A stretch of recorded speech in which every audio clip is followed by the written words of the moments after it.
ஹரே கிருஷ்ணா பிரபு. பிரபு, சொல்லுங்க. எல்லா வித உரிமை உணர்வையும் விட்டுட்டு பக்தி பண்ணணுங்கிறாங்கல்ல, அந்த ஆமா ஆமா. அந்த உரிமை உணர்வு அப்படிங்கறது டாபிக்ல கொஞ்சம் ஏதாவது சொல்லுங்க பிரபு. 12வது அத்தியாயம் 13-14 ஸ்லோகத்துல கிருஷ்ணன் சொல்றாரு, அத்வேஷ்டா சர்வபூதானாம் மைத்ர கருண ஏவச்ச நிர்மம நிரஹங்காரக சம துக்க சுக க்ஷமி சந்துஷ்ட சததம் யோகி யதாத்மா திருட நிச்சய மை அர்ப்பித மனோபித்தி யோ மத் பக்த சமே பிரிய. 12.13-14 பக்தி தொண்டு அப்படிங்கிற அத்தியாயத்தில் சொல்றாரு. குறிப்பா இந்த நிர்மம நிரஹங்காரக, நிர்மம மம அப்படின்னா என்னுடையது, நிர்மமனா என்னுடைய எதுவுமே கிடையாது, நிரஹங்காரக அகங்காரம் அப்படின்னு சொல்றாரு. நிரஹங்கார அப்படின்னா அகங்காரம் இன்றி. ஆக்சுவலி அகங்காரம் இல்லாம இருக்க முடியாது. கிருஷ்ணர் எந்த மீனிங்ல இந்த இடத்துல சொல்றாருன்னா, பௌதிகமான இந்த சூழ்நிலையில நான் இந்த உடல், நான் இந்த குறிப்பிட்ட படிப்பு படிச்சிருக்கிறதுனால நான் கல்வியாளன், படித்தவன், அறிவாளி, பல வருடங்கள் ஆனதுனால வயோதிகம் 50 வருடம், 60 வருடம், 40 வருடம், what ever it is maybe, அந்த மாதிரி குறிப்பிட்ட வயதுகள் நாம் வாழ்ந்திருக்கிறதுனால நம்மளோட இளைய நபர்களை விட நான் அனுபவசாலி, இந்த மாதிரி எல்லாம் ஒருத்தர் நினைக்கிறது அகங்காரம். பக்த பிரகலாதருக்கு 5 வயசு தான். ஆனா பெரிய பெரிய முனிவர்கள் எல்லாமே பக்த பிரகலாதர்கிட்ட கேட்டாங்க. ஏன்? ஏன்னா இந்த உடல் சார்ந்த ஆஹ் வயோதிகம் என்னுடைய உண்மையான அனுபவத்தை கொடுத்துல, பக்த பிரகலாதருக்கு என்னை விட அதிகமான அனுபவம் இருக்கு அப்படின்னு சொல்லி உணர்ந்து கேட்டாங்க. அவங்கள அகங்காரம் இல்லாததுனாலதான் ஒரு சின்ன பையன், நம்ம பாஷையில சொல்லணும் 5 வயசு பையன், 5 வயசு பையன் சொல்றதை எல்லாரும் கேட்டாங்க நம்ம பாஷையில. ஆனா ஆன்மீக ரீதியில அவர் 5 வயசு பையன் கிடையாது, மகா பாகவதர், 12 மகாஜனங்களில் ஒருவர். சோ இந்த மாதிரி 2 விதமான அகங்காரம் இருக்கு. நான் உடல் சார்ந்த அகங்காரத்தை எடுத்துக்கிட்டா அது பொய் அகங்காரம். அதே அந்த அகங்காரம் இல்லாம எப்படி நான் உண்மையான அகங்காரம் இருக்கிறது அப்படிங்கிறதும், நான் இந்த உடல் அல்ல ஆத்மா அப்படிங்கிறது. ஃபர்ஸ்ட் நிர்மம. மம அப்படின்னா என்னுடையது. உண்மையில என்னுடையது எது, நான் யார் அப்படிங்கிற கேள்வியின் அடிப்படையில தான் என்னுடைய எதுங்கிறதை தீர்மானம் செய்ய முடியும். நான் இந்த உடல்னு நினைக்கிறதுனால இது என்னுடைய வீடு, என்னுடைய பொருள், என்னுடைய கார், என்னுடைய மனைவி, என்னுடைய மக்கள், என்னுடைய சமுதாயம், என்னுடைய மொழி, என்னுடைய இனம், என்னுடைய ஜாதி, என்னுடைய நாடு, என்னுடைய தேசம், என்னுடைய உலகம், என்னுடைய ஆசை, இதெல்லாமே என்னுடையது என்னுடையது என்னுடையதுன்னு சொல்லி ஒருத்தர் நினைக்கலாம். ஆக்சுவலி எல்லாமே தப்பு. ஏன் அப்படின்னா, நான் இந்த உடல்னு நினைச்சா அது கரெக்ட். ஆனா நான் இந்த உடலா அப்படின்னு பாத்தீங்கன்னா, பகவத்கீதையின் அடிப்படையில நான் இந்த உடல் அல்ல அப்படிங்கிறத சொல்லக்கூடிய அத்தியாயம் தான் முதல் அத்தியாயம். ஏன்னா உடல் சார்ந்த பட்டு உணர்வுல இருந்ததுனால என்ன ஆனாரு திருதராஷ்டிரர்? எடுத்த உடனே முதல் ஸ்லோகத்துல அந்த நான் இந்த உடல்ங்கிற கருத்தை தான் பதிவு பண்றாரு. அறியாமையினால, தெரிஞ்சல தெரியாம.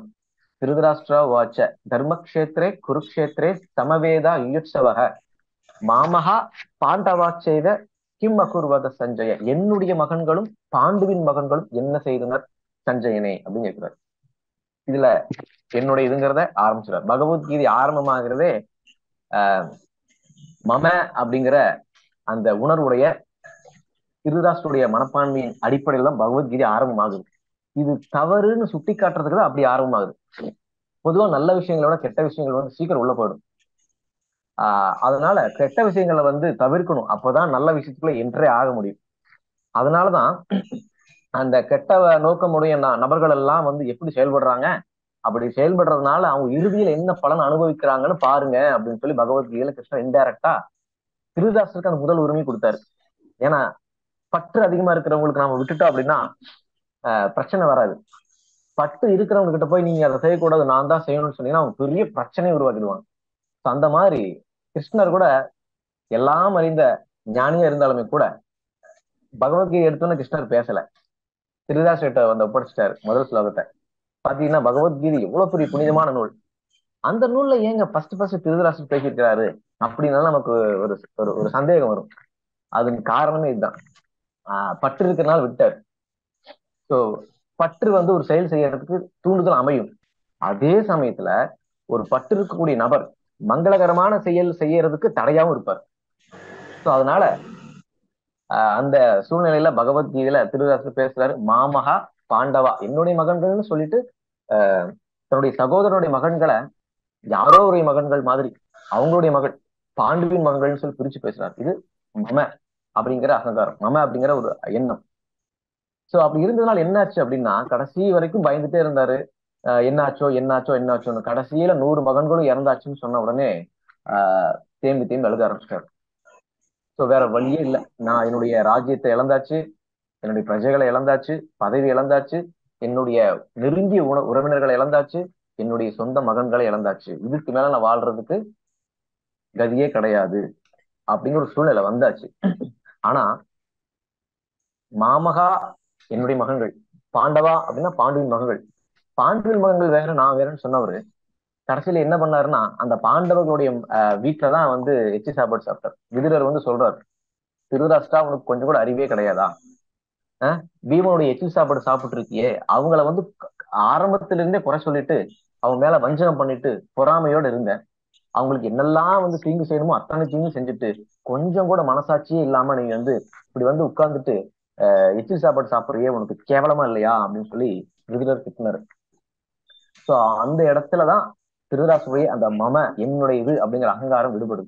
எதனால விடுபட்டுச்சு அப்படின்னா, தூய பக்தருடைய சத்சங்கம். தூய பக்தருடைய சத்சங்கம் எப்பெல்லாம் கிடைக்குதோ அப்பெல்லாம் நம்ம நான் அப்படிங்கிற அகங்காரத்துல இருந்து விடுபடுவோம். தூய பக்தரான விதுரோடைய சத்சங்கம் ஆரம்பத்திலே கிடைச்சது. ஆனா பற்றுதல் அதிகமா இருந்ததுனால அந்த பற்றுதல் இருந்து விடுபட முடியல. அந்த பற்றுதல் அந்த அளவுக்கு ரொம்ப ஸ்ட்ராங்கானது. சோ அந்த பற்றுதல் இருந்து விடுபடுறது ரொம்ப ரொம்ப ரொம்ப ரொம்ப ரொம்ப கஷ்டம். அது பகவான் பாதத்துல சரணாகதி அடைஞ்சா மட்டும்தான் முடியும். அப்படி இல்லையா, தூய பக்தர்கள் காரணமற்ற கருணை வழங்கினா மட்டும்தான் முடியும். ரெண்டே ரெண்டு ஆப்ஷன் தான். ஒண்ணு, பகவான் கிருஷ்ணர் வந்து தன்னுடைய பாத கமலத்துல சரணடைஞ்ச ஆத்மாவுக்கு கருணை வழங்கலாம். இல்லையா, காரணமற்ற கருணை வழங்கலாம். எப்படி? தன்னுடைய பக்தர் மூலமா போய் உபதேசம் பண்ண வச்சு அந்த பக்தருடைய கருணை மூலமா அந்த அகங்காரத்தில் அந்த மமங்கிற அந்த பட்டுல இருந்து விடுவிக்க முடியும். சோ கிருஷ்ணர் பார்த்தாரு, நாம சொன்னா வேலையாகாது அப்படின்னு சொல்லிட்டு விதுரர் மூலமா அந்த உபதேசத்தை செஞ்சாரு.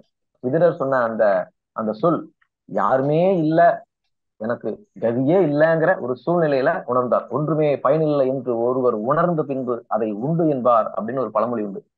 அதுக்கான என்ன அர்த்தம் அப்படின்னா, நாம வந்து ஏன் இது என்னுடைய இதுன்னு நினைக்கிறேன்னா, இது என்னை காப்பாத்துங்கிற நம்பிக்கை இருக்கிறதுனால நான் எனக்கு வந்து எனக்கு கார் இருந்தா அவசர காலத்துல நான் வந்து ஆபீஸ் சீக்கிரமா போகலாம், ஒரு விசேஷ காலங்களை சீக்கிரமா போகலாம், ஒரு ஒரு பிரயாணம் பண்றேன், எனக்கு வந்து ஒரு ஒரு ஒரு இடத்துக்கு போயிட்டு வரணும், அது எனக்கு உதவும்.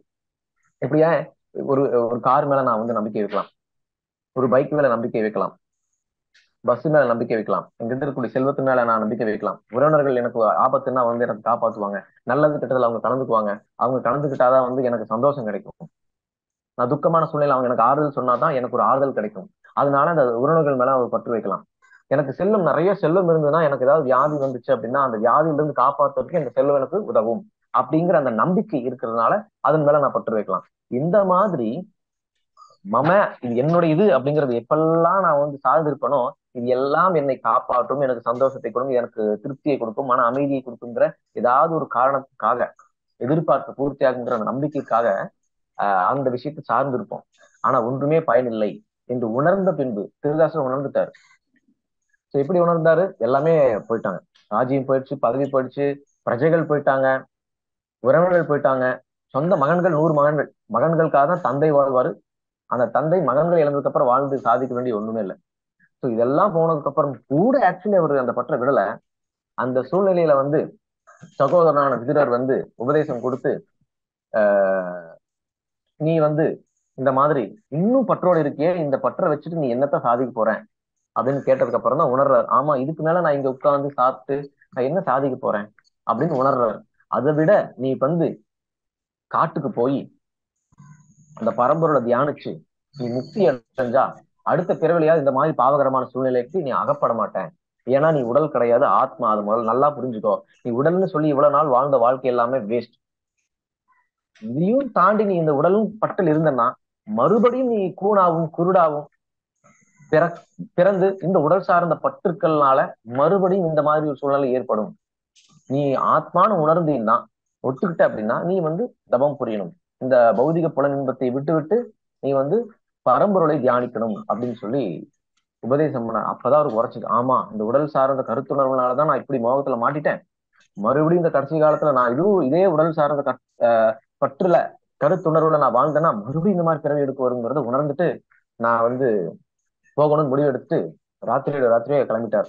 கூடவே காந்தாரியும் கிளம்பிட்டாங்க. கணவனே கண் கண்ட தெய்வம்னு சொல்லிட்டு கணவனே வந்து காட்டுக்கு போய் யோகம் செய்ய போறாரு, எனக்கு கணவன் தானே தெய்வம், சோ அதனால நானும் போறேன்னு சொல்லி காந்தாரியும் போயிட்டாங்க. யோக நிலையில ஆழ்ந்திருந்து அவர் முக்தி அடைந்தார்.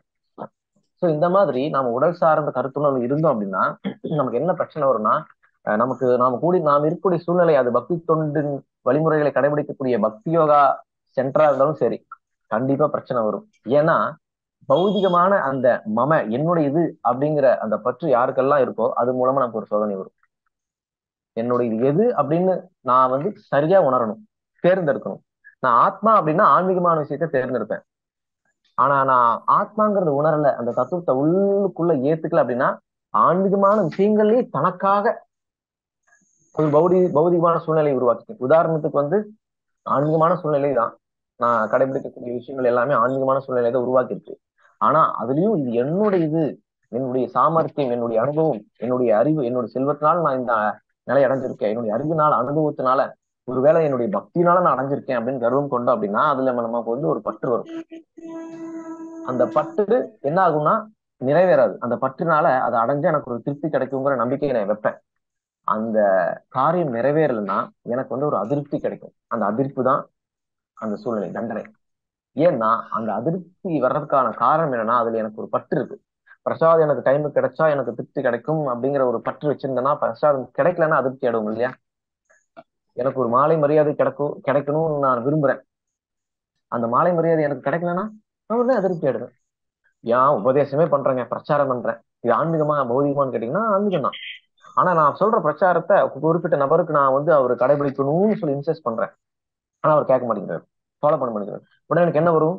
எனக்கு அதிருப்தி வரும், கோபம் வரும். என்ன நான் சொல்றது நீங்க எதுவுமே ப்ராக்டிஸ் பண்ணவே மாட்டேங்கிறீங்க, நான் சொல்றது காது கொடுத்து கேட்க மாட்டேங்கிறீங்கன்னு கோபம் வரும்.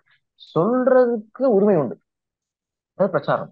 ஆனா அந்த அந்த சொல்லை கேட்கக்கூடிய நபர் கட்டாயம் அதை கேட்கணும், கட்டாயம் அதை பயிற்சி பண்ணணும், அக்செப்ட் பண்ணணும் அப்படின்னு ஒரு பற்று வச்சிருந்தோம்னா அதுலயும் மாட்டிக்குவோம். அதுதான் ஆன்மீகம்னு நினைச்சிட்டு இருப்போம். பிரச்சாரம் பண்றது ஆன்மீகம் தான். அந்த பிரச்சாரத்துல பற்று இருந்தது அப்படின்னா நான் மாட்டிக்குவேன். இது என்னுடைய சிஷ்யர்கள், நான் சொல்ற உபதேசத்தின்படிதான் நடக்கணும். இங்க என்னுடைய சிஷ்யர்கள், என்னுடைய ஜூனியர்ஸ், நான் கொடுக்குற சர்வீஸ் தான் பண்ணணும். இது கூட அட்டாச் பண்றேன். கொடுக்குற சர்வீஸ் அவங்க பண்ணணுங்கிறது கரெக்ட் தான். ஆனா நான் கொடுக்குற சர்வீஸை மட்டும்தான் பண்ணணும் அப்படிங்கிறது அட்டாச்மெண்ட் ஆயிடும். மமங்கிறது பதிலா மம அப்படிங்கிற ஒரு குவாலிட்டி உள்ள வந்துருது. ஏன் அப்படின்னா அவங்க என்னுடைய சிஷ்யர்கள், என்னுடைய ஜூனியர், என்னுடைய மென்டி அப்படிங்கிற ஒரு மம என்னுடைய இது அப்படிங்கிற அந்த அகங்காரம் உள்ள வந்துருது. அப்படி வந்தாச்சுன்னு என்ன ஆகுனா அவங்க சொல்றது கேட்க மாட்டாங்க. என்னதான் ரூல்ஸ் போடுவோம், ரெகுலேஷன்ஸ் போடுவோம், பனிஷ்மெண்ட் கொடுப்போம், அவங்களுக்கு தீட்சைக்கு வந்து ரெஃபர் பண்ண மாட்டோம், அவங்க ஏதாவது ஹெல்ப் கேட்டா பண்ண மாட்டோம், இந்த பிரசாதம் கேட்டா கொடுக்க மாட்டோம். இந்த மாதிரி ஏகப்பட்ட விஷயங்கள் பொறாமைனால பற்றுனால பண்ணுவோம். இதெல்லாம் பண்ணி அவங்க கேட்க மாட்டாங்க. அடக்குமுறையினால் என்ன சாத்தியம்னு சொல்லி பகவத்கீதை கிருஷ்ணரே சொல்றாரு. அடக்குமுறையினால சாத்தியம் கிடையாது. ஏன்னா அடக்குமுறையில சாத்தியம்னா கிருஷ்ணரே நம்ம அடக்கியிருப்பாரு. நம்மளை வந்து இந்த பௌதிக குலத்துல சுதந்திரமா விட்டுருக்க மாட்டார். சுதந்திரத்தை வந்து சரியா பயன்படுத்தி தான் ஒருத்தர் வந்து தான் தன்னுடைய இது அப்படிங்கிற பற்றிலிருந்து விடுபடணுங்கிறதுக்காக இந்த உலகம் படைக்கப்பட்டிருக்கே ஒழிய கிருஷ்ணரால முடியாம வந்து இந்த உலகத்தை படைக்கப்படலை. சோ கிருஷ்ணர் நமக்கு சுதந்திரம் கொடுத்து நீ ஏன் உணர்ந்து வா அப்படின்னு சொல்லி ஒரு சுதந்திரம், ஒரு வாய்ப்பு கொடுத்துருக்காரு. அந்த வாய்ப்பை வந்து எல்லாரும் பயன்படுத்திட்டு இருக்கோம். அது சரியாகவோ அல்லது தவறாகவோ அது அவங்களுக்கு மட்டும்தான் தெரியும். இதுல இந்த மமங்கிற அந்த பட்டுல இருந்து நான் விடுபடணுங்கிறதுக்கு மட்டும்தான் எனக்கு உரிமை இருக்கு. அந்த மமங்கிற பட்டுல இருந்து நீ விடுபடணும் அப்படின்னு நீ யாரையும் நான் இன்சிஸ்ட் பண்ணிட முடியாது. காமனா உபதேசம் கொடுக்கலாம், இதனால இந்த விளைவுகள் வரும், விளைவுகளை பத்தி எடுத்துரைக்கலாம், அதுல எந்த தவறும் கிடையாது, அதுவும் காமனா. ஆனா இண்டிவிஜுவலா ஒருத்தருக்கு போய் நம்ம சொல்லக்கூடாது. எப்ப சொல்லலாம்னா அவரு வந்து நம்ம கிட்ட கேட்கணும், பிரபு இந்த மாதிரி எனக்கு வந்து ஜபம் செய்ய முடியல, பகவத்கீதை பாகவதமே படிக்க முடியல, கிளாஸ் அட்டன் பண்றதுக்கே டைம் இல்ல, சர்வீஸ் பண்றதுக்கே டைம் இல்லை அப்படின்னு ஒருத்தர் ஹம்புலா எடுத்து கேட்கும் போது எடுத்து விளக்கலாம். அதை விட்டுட்டு நீங்க ஜபம் சரியாவே பண்றதே கிடையாது, நீங்க தூங்குறீங்க, நீங்க வந்து பகவத்கீதை படிக்கிறதே கிடையாது சரியா அப்படின்னு நான் போய் சொல்லும் போது என்ன ஆகும்னா, சொல்லக்கூடிய விஷயம் நல்ல விஷயமா இருந்தாலுமே கூட அவங்களுக்குள்ளேயும் ஒரு அகங்காரம் இருக்கும். இவர் என்ன இப்படி சொல்றாரு, நான் கேட்காம இவர் பாட்டுக்கு ஏதோ சொல்லிட்டே இருக்கிறாரு அப்படின்னு அந்த அகங்காரம் என்ன பண்ணும்னா இவரை தப்பா நினைக்கும். இவரை வந்து நல்ல டிவோட்டி நினைச்சேன், என்ன இவர் என்ன ரஜசிக்கா இருக்கிறாரு, ரஜோகுண டிவோட்டி இருக்கிறாரு அப்படிங்கிற ஒரு எண்ணம் அவருக்குள்ள போயிடும். அப்புறம் நாம சொல்றது எதுவுமே கேட்க மாட்டோம். நாம எதுவுமே சொல்றது கேட்காத போது நமக்கு கோபம் வந்துகிட்டே இருக்கும், அதிருப்தி ஆகிட்டே இருக்கும். ஏன்னா இவர் என்னுடைய சிஸ்டர், என்னுடைய ஜூனியர், என்னவோ எனக்கு அப்புறம் தான் தீட்சை, ஏன் நான் சொல்றது இவர் கேட்க மாட்டேங்கிறாரு, இவருக்கு வந்து எவ்வளவு அகங்காரம் பாருன்னு சொல்லி அவரோட அகங்காரத்தை கால்குலேட் மெஷர்மெண்ட் பண்ணிட்டு இருப்பாரு. இவர் அகங்காரத்துல வீழ்ச்சி அடைஞ்சிட்டாரு, அகங்காரத்துல விழுந்துட்டாரு அப்படிங்கிறத மறந்துடுவார். சோ அதனால இந்த மமங்கிற குவாலிட்டி எப்பெல்லாம் நமக்கு இருக்குதோ வீழ்ச்சி தான் நடக்கும். உதாரணத்துக்கு திருதராஷ்டிரம். அடுத்தது அகங்காரம், கிட்டத்தட்ட ஒரே மாதிரி தான் இது. என் நான் எனது, நான்கிறது மம, எனது அப்படிங்கிறது அகங்காரம். எனது அப்படிங்கிறதுக்கு கொஞ்சம் கொஞ்சம் சூட்சமான விஷயம் தான். எனது அப்படின்னா எனது கிட்டத்தட்ட நான் அப்படிங்கிறது உடல்னு நினைக்கும் போது இந்த உடல் சார்ந்த விஷயத்தை எல்லாமே இது நான் என்னை சார்ந்தது அப்படின்னு நினைக்கிறோம். அதே மாதிரிதான் எனது, நான் இந்த உடல்னு நினைக்கிறதுனால என்ன பண்றேன், என்னை சார்ந்தது எல்லாமே எனக்கு சொந்தமானது, என்னுடைய கட்டுப்பாட்டுக்குள் உள்ளது, இதனுடைய டைரக்டர் நான் தான், இதனுடைய மேனேஜர் நான் தான், இதுக்கு லீடர் நான் தான் அப்படின்னு சொல்லிட்டு என்ன பண்ணுவான், என்னை சார்ந்த விஷயத்துல எல்லாமே நான் யாருமே டச் பண்ண விட மாட்டேன். உதாரணத்துக்கு நான் ஒரு பகவத்கீதை வச்சிருக்கேன், இது என்னுடைய பகவத்கீதை தான். இந்த பகவத்கீதை எனக்காக தான் நான் வச்சிருக்கேன்.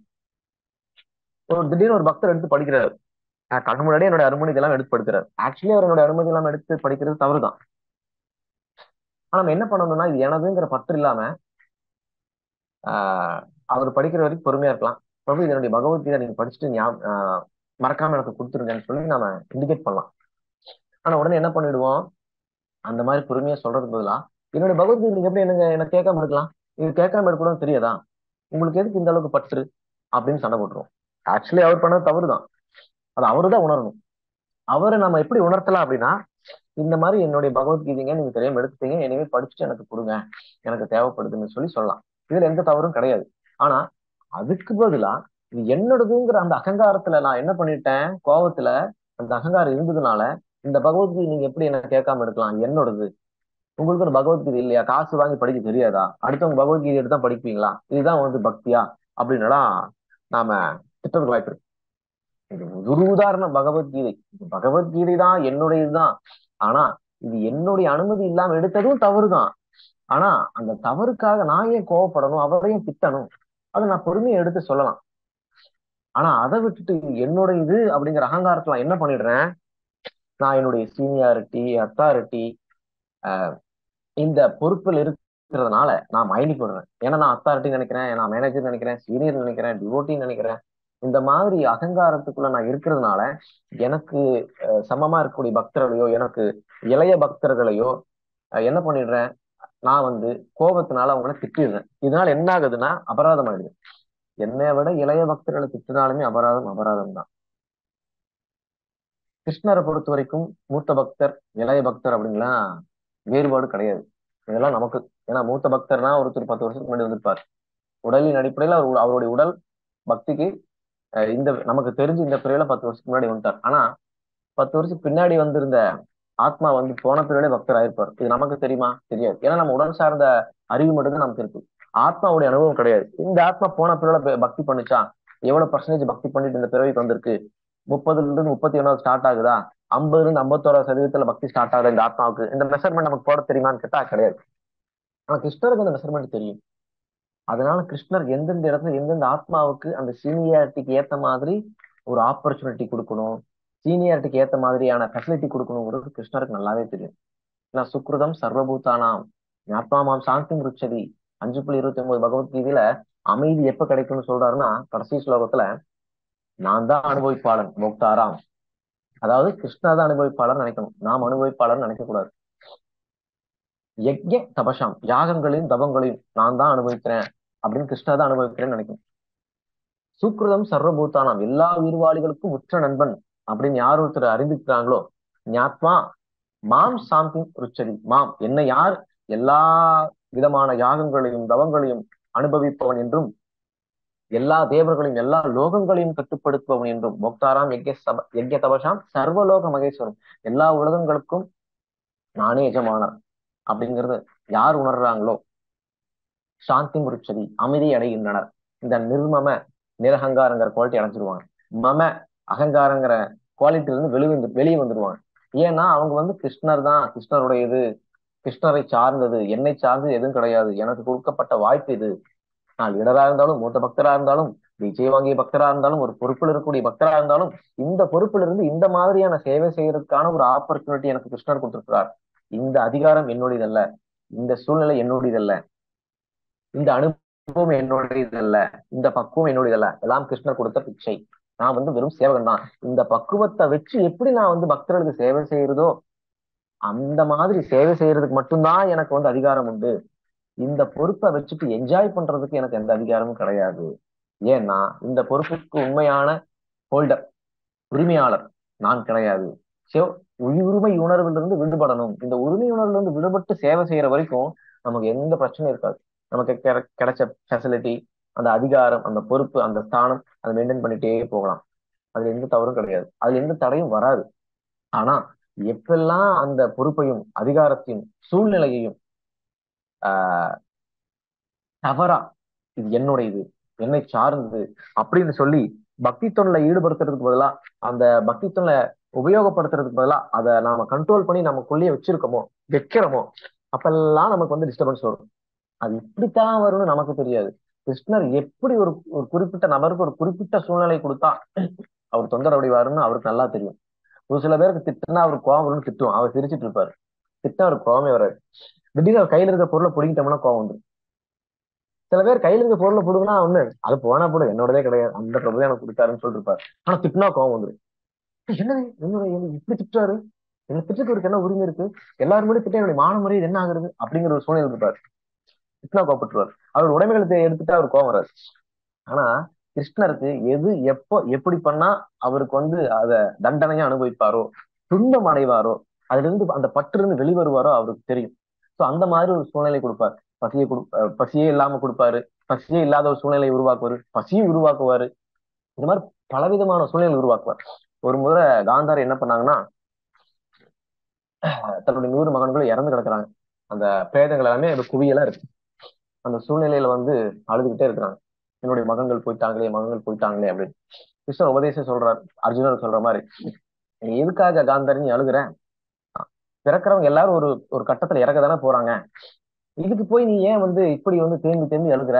இதுல இருந்து நீ பாடத்தை கத்துக்க வேண்டியதானே, அதை விட்டுட்டு நீ போய் தேம்பி தேம்பி அழுகுறதுல என்ன பிரயோஜனம் இருக்குன்னு சொல்லி உபதேசம் பண்ணுவார். அதையும் கேட்காம, உபதேசத்தை கேட்காம அவங்க அழுதுட்டே இருப்பாங்க. கிருஷ்ண உடனே என்ன பண்ணுவாருன்னா, பயங்கரமான ஒரு பசியை கொடுத்துருவாரு காந்தாரிக்கு. பசியை கொடுத்துருவாரு. உடனே வந்து அவங்க பசிக்கு அடடா என்னடா எங்க உணவு சாப்பிடணும் யோசிக்கும் போது மாம்பழத்தின் ஒரு ஸ்மெல்லையும் கொடுத்துருவாரு. அந்த பிரேதம் சூழ்ந்திருக்கக்கூடிய ஒரு இடத்துல பக்கத்துல ஒரு மாம்பழம் மரம் இருக்கும், நல்ல பழுத்த ஒரு மாம்பழம் இருக்கும். அந்த பழுத்த மாம்பழத்தோட சுவை வந்து மூக்களை வந்து ஸ்பரிசம் பண்ண உடனே அந்த மாம்பழ சுவை எங்கிருந்து வருது எங்கிருந்து வருதுன்னு பார்ப்பாங்க. கண்ணு வேற கட்டி இருக்கும். அப்படியே அந்த வாசத்தை நோக்கியே போவாங்க. அந்த இடத்துல அந்த மாமரத்தின் கிளையில அந்த மாம்பழம் தொங்கிட்டு இருக்கு. உடனே அந்த ஸ்மெல்லை நோக்கி போயிட்டே இருக்கும்போது ஆஹ் ஏதோ காலில் தட்டு போட்டு என்னன்னே தெரியாது, உணராம அவங்க பாட்டுக்கு அந்த பிணக்குவியல் மேலேயே, தன்னுடைய மகன்கள் இறந்து கிடப்பாங்க, அந்த பிணக்குவியல் மேலேயே ஏறி போய் அந்த மாம்பழத்தை பறிச்சு பசியில சாப்பிடுவாங்க. சாப்பிட்டதுக்கு அப்புறம் திருப்தி அடைஞ்சிருவாங்க. அழுது நின்று உடனே அமைதி ஆயிடுவாங்க. கிருஷ்ணர் சிரிச்சே சொல்லுவாங்க, காந்தாரி இப்படியுமே திடீர்னு அமைதி ஆயிட்ட அப்படின்னு. அப்ப அவங்க யோசிப்பாங்க, நான் ஏன் அமைதியானு யோசிப்பாங்க.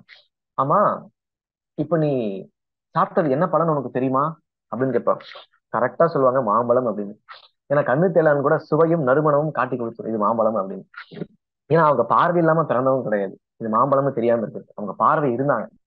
தன்னுடைய கணவனுக்கு பார்வை இல்லைங்கிற அந்த ஆஹ் துக்கத்துக்காக வைராகியத்தினால தானும் தன்னுடைய பார்வையை நான் மறைச்சுக்கணும், கண்களை மறைச்சுக்கணும்னு சொல்லிட்டு யுத்த வைராகியத்தோட இருப்பாங்க. சோ அந்த மாம்பழத்தை சாப்பிட்டதுனால அவங்க மாம்பழம்னு சொல்லி சொல்லுவாங்க. இந்த மாம்பழத்தை பறிக்கிறதுக்கு எது மேல ஏறுன்னு தெரியுமா அப்படின்னு சொல்லி கிருஷ்ணர் கேட்பாரு. ஏதோ ஒரு குவியலா இருந்தது, அந்த குவியல் மேல ஏறிதான் நான் அந்த மாம்பழத்தை பறிச்சேன் அப்படிமா. அந்த குவியல் வேற எந்த குவியலும் கிடையாது, உங்களுடைய மகன்கள் இறந்து கிடந்த சடலத்தின் குவியல் அப்படிம்பாரு. அப்புறம் மறுபடியும் பக்குன்னு ஆவாங்க. ஐயோ, என்னுடைய இறந்த மகன்களுடைய சடலத்து மேல ஏறி நான் மாம்பழத்தை சாப்பிடலாம், ஐயோ இந்த அளவுக்கு எனக்கு பற்று இந்த பசியின் மேல அப்படின்னு சொல்லி வருந்துவாங்களாம். அந்த மாதிரி பசி வந்தா பத்தும் பறந்து போயிருங்கிறது இது ஒரு கூட உதாரணமா எடுத்துக்கலாம். அந்த மாதிரி இந்த அகங்காரத்துல, பொய்யான இந்த உடல் சார்ந்த அகங்காரத்துல இருக்கிறதுனால நம்ம தேம்பி தேம்பி எழுதுறோம். ஆக்சுவலி உண்மையில நமக்கு அந்த பந்தம் பாசம் எல்லாம் கிடையாது அப்படிங்கறது உணர்த்திடுவாரு காந்தாரி. அதுக்கப்புறம் அந்த மகன் மேல இருக்கிற பற்றுல இருந்து அவங்க விடுபடுவாங்க. சோ அந்த மாதிரி நமக்கு எந்த சூழ்நிலையில கிருஷ்ணர் நமக்கு ஒரு தண்டனை கொடுத்தா அது உண்மையிலேயே உணர்வுமோ அது கிருஷ்ணருக்கு தெரியும். கிருஷ்ணர் அந்த சூழ்நிலையை கொடுப்பாரு. சோ இந்த நிர்மம நிரஹங்காரங்கிற அந்த சூழ்நிலை வளர்த்துக்காம மம அகங்காரம் அப்படிங்கிற அந்த சூழ்நிலையில இருக்கக்கூடிய பக்தர்களுக்கு பக்தர்கள் மூலமா தான் சூழ்நிலையை, அந்த இக்கட்டான சூழ்நிலையை கிருஷ்ணர் கொடுப்பார். எங்கேயோ இருந்தெல்லாம் ஒரு சூழ்நிலையை உருவாக்க மாட்டார். சோ பக்தர்கள் மத்தியில் நாம இந்த மம அகங்காரம்ங்கிற சூழ்நிலையில் ஈடுபட்டு இருந்தோம் அப்படின்னா நமக்கு ஒரு டிஸ்டர்பன்ஸ் வரும், தடை வரும். சில பேர் பாத்தீங்கன்னா என்ன பண்ணுவாங்கன்னா, என்ன பக்தொண்டை கடைபிடிக்க முடியல, மங்களாத் அட்டன் பண்ண முடியல, சாண்டிங் பண்ண முடியல, ரீடிங் பண்ண முடியல, கிளாஸ் அட்டன் பண்ண முடியல, படிச்சா புரிய மாட்டேங்குது, நான் தீட்சை வாங்கணும்னு நினைக்கிறேன், எனக்கு முடியல. இந்த மாதிரி பல விதமான தடைகள் வருது, அந்த தடங்கள் வருது, இந்த தடங்கள் வருது, இந்த டிவோட்டுக்கு எனக்கு கருத்து வேறுபாடு, இந்த மாதிரியான சூழ்நிலை எல்லாம் வருது இல்லைங்களா? அதுக்கு எல்லாமே காரணம் நமக்கு பற்று இருக்கிறதுனால. ஆக்சுவலி பற்று இல்லைன்னா அந்த சூழ்நிலை கடந்து போயிடுவோம், அந்த சூழ்நிலை கடந்து போயிடுவோம். ஆனா அந்த பற்று இருக்கிறதுனால அந்த சூழ்நிலை கடக்க முடியாம நம்ம ஸ்ட்ரகிள் ஆகும். அதுல நம்ம என்ன பாடத்தை கத்துக்கணும் அப்படின்னா, அந்த குறிப்பிட்ட பொருள் மேல இருக்கக்கூடிய இந்த பற்றை கைவிடணும். இதுக்கு ஒரு சின்ன உதாரணம். ஆஹ் ஒரு பருந்து ஒரு மாமிச துண்டத்தை கவ்விட்டு போச்சான் ஆகாயத்துல. உதாரணத்துக்கு கழுகுன்னு வச்சுக்கலாம். அந்த கழுகு கிட்ட இருக்கக்கூடிய இந்த மாமிச துண்டை பறிக்கிறதுக்கு பல கழுகுகள் கூட சேர்ந்து அந்த பருந்தை குத்திட்டே இருந்துச்சான். இது ஏன்டா நான் தானே இந்த மாமிச துண்டை எடுத்தேன், கஷ்டப்பட்டு எஃபோர்ட் போட்டு, இது எதுக்கு என்ன இப்படி டார்ச்சல் பண்ணுதுங்க அப்படின்னு சொல்லிட்டு, ஜோ இதுங்க எல்லாம் புரிஞ்சிருச்சுன்னா எனக்கு பசிக்கு என்ன நான் என்ன பண்ணுவேன் அப்படின்ட்டு அது ஆகாசத்துக்கு போயிட்டே இருக்குமா, ஆழத்துக்கு உயரத்துக்கு. இந்த பருந்துல விடாம துரத்துமா. ஒரு 10-15 கழுகுகள் சேர்ந்து ஒரு பருந்தை துரத்தி துன்புறுத்தினா என்ன ஆகும்? கடைசி வரைக்கும் முயற்சி பண்ணிட்டே இருக்குமா, அதுக்கு சோர்ந்து போயிடுமா. அடைச்ச இத போய் இந்த துண்டத்தை வச்சுட்டு நம்ம என்ன பண்றதுன்னு சொல்லிட்டு கீழே விட்டுருமா. கீழே விட்ட உடனே அந்த பருந்து என்ன பண்ணுமா, பட்டுல இருந்து விடுபட்டதுனால சுதந்திரமா பறக்க ஆரம்பிச்சிருமா. திரும்பி பார்க்குமா, என்னது என்ன யாருமே தாக்கல அப்படின்னு. ஓ, இந்த மாமிச துண்டத்துக்காக தான் இது என்ன தாக்கி இருக்குதா, அப்பா சாமி தப்பிச்சா போதுன்ட்டு போயிடுமா. ஆனா என்ன ஆச்சுன்னா, அந்த மாமிச துண்டத்தை இன்னொரு பருந்து கவிடுமா. அதை மற்ற பருந்துகள்லாம் சேர்ந்து தாக்குதான். சோ இதுல இருந்து நம்ம என்ன கத்துக்கலாம் அப்படின்னா, அந்த குறிப்பிட்ட பருந்தை துன்புறுத்தணுங்கிற நோக்கம் மற்ற பருந்துகளுக்கு கிடையாது. அதோடைய இலக்கு என்ன, அந்த மாமிச துண்டம் தான். அது யாருகிட்ட இருக்குதோ அதை துன்புறுத்துது அப்படின்னு என்ன அர்த்தம்? அந்த மாமிச துண்டத்தின் மேல யாருக்கு பற்று இருக்குதோ அவங்களுக்கு தான் அந்த துன்பமே ஒழிய பற்று இல்லாத மற்ற பருந்துகளுக்கு கிடையாது. அந்த மாதிரிதான் நமக்கு எப்பெல்லாம் துன்பமான ஒரு சூழ்நிலை வருதோ அதுக்கு மூல காரணம் பற்று தான். அந்த டிவோட்டி என்ன திட்டாரு, இந்த டிவோட்டி என்ன திட்டாரு, அந்த டிவோட்டி கேவலப்படுத்திட்டாரு, இந்த டிவோட்டி என்ன சர்வீஸ் பண்ண விடல, இந்த டிவோட்டி எனக்கு பிரசாதமே கொடுக்கல, இதெல்லாம் உபகாரணங்கள். அதில் மேல நமக்கு பற்று இருக்கிறதுனால. அந்த பற்று இல்லை அப்படின்னா அந்த டிவோட்டி என்ன துன்புறுத்துக்கு பதிலா அந்த பர்டிகுலர் விஷயத்த தேவை தேவை அப்படின்னு அணுகக்கூடிய அந்த பக்தர் அந்த குறிப்பிட்ட விஷயத்து மேல யாருக்கு பற்று இருக்கோ அவங்கள போய் அப்ரோச் பண்ண முடியும். ஏன்னா அவர்தான் ஹோல்ட் பண்ணி வச்சிருப்பார். அவங்கள போய் அப்ரோச் பண்ணி அதை பிடுங்க முடியும், பருகு மாதிரி. அந்த மாதிரி நமக்கு ஏதாவது பற்று இருந்ததுன்னா தான் பக்தர்கள் மூலமானது கூட நமக்கு சங்கடங்கள், தடைகள், துன்பங்கள் இதெல்லாமே வரும். நமக்கு பற்று இல்லை அப்படின்னா நமக்கு துன்பம் வராது. அந்த பகவத்கீதை மேல எனக்கு பற்று இல்லை. ஏன் பற்று இல்லை? இது பற்று இருக்கக்கூடாதா அப்படின்னு கேட்டா இருக்கக்கூடாது. ஏன் இருக்கக்கூடாதுன்னா, இந்த பகவத்கீதையில் இருக்கக்கூடிய விஷயங்கள் மேல எனக்கு பற்று இருக்கலாம், இந்த பகவத்கீதை புக்கு மேல பற்று இருக்கக்கூடாது. ஏன்னா இந்த பகவத்கீதை ஒண்ணுதான் பகவத்கீதை கிடையாது. இந்த மாதிரி லட்சக்கணக்கான கோடிக்கணக்கான பகவத்கீதைகள் இருக்கு. ராதாநாத சுவாமி மகாராஜோட ஸ்டேட்மெண்ட் நான் ரீசெண்டா படிச்சேன். ரொம்ப ஆழ்ந்த ஒரு தத்துவத்தை கொடுத்திருந்தார். சேவையில் அட்டாச்மெண்ட் இருக்கக்கூடாதான். சேவை செய்யணுங்கிற ஆட்டிடியூட், அதுலதான் அட்டாச்மெண்ட் இருக்கணும். இவ்வளவு பெரிய தத்துவம் பாருங்க. பொதுவா நம்ம சேவையில நம்ம பட்டு இருக்கணும்னு தான் நம்ம நினைச்சிட்டு இருப்போம், புரிஞ்சுக்கிட்டு இருப்போம். நிறைய சேவைகள் செய்யணும்னு சொல்லுவோம், நிறைய சேவைகள் செய்வோம். ராதாநாத மகாராஜ் சொல்றாரு, சேவையில பட்டு இருக்கக்கூடாதான், சேவை செய்யணுங்கிற அந்த மனப்பான்மையில பட்டு இருக்கணுமா. உதாரணத்துக்கு பிரபுபாதருக்கு நான் மாலை போடணும்னு நினைக்கிறேன். அது நல்ல ஒரு ஒரு மனோபாவம். ஆனா அதை நான் தான் போடணும், நான் சுயநிதியோடு எல்லாரும் நினைக்கணும் அப்படின்னு நினைச்சு அந்த மாலை போய் போடுறேன்னு, அது தேவையே இல்லை. அந்த மாலையை போய் எனக்கு கிடைச்சுன்னா பிரபுபாதருக்கு போட்டு அழகு பார்க்கணும். அதுல எந்த தவறும் கிடையாது. அந்த வாய்ப்பு கிடைச்சா நான் போடலாம், வாய்ப்பு கிடைக்கல, வேற ஒருத்தர் வந்துட்டாரு நான் போடணும்னு வந்துட்டாரு, இவரு வந்துட்டாரு உடனே அது கொடுத்துட்டு வந்துட்டோம்னா பிரச்சனை இல்லை.